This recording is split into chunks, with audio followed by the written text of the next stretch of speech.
টেসলার প্রধান নির্বাহী Elon Musk জানিয়েছেন কোম্পানিটি খুব শীঘ্রই উড়ন্ত গাড়ি উন্মোচন করতে পারে। 31 September the zoo rogan experience পডকাস্টে অংশ নিয়ে তিনি বলেন, নতুন টেসলা রোডস্টার প্রোটোটাইপের উন্মোচন হবে ইতিহাসের সবচেয়ে স্মরণীয় ঘটনা। রোগানের প্রশ্নে মাস্ক সরাসরি স্বীকার না করলেও ইঙ্গিত দেন যে গাড়িটি সত্যিই উড়তে পারে।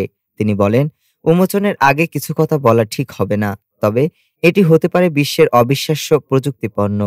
মাস্ক জানান, রোডস্টার প্রোটোটাইপের ডেমো প্রায় প্রস্তুত এবং কয়েক মাসের মধ্যে তা দেখানো হবে।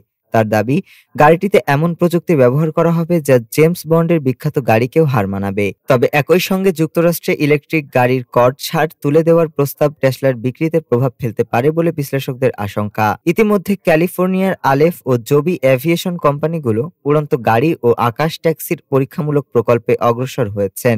এদিকে আগামী 6 নভেম্বর টেসলার শেয়ার হোল্ডাররা মাস্কের প্রস্তাবিত $1 ট্রিলিয়ন বেতন প্যাকেজ নিয়ে ভোট দেবেন। ডেস্ক রিপোর্ট, আজ বার্তা।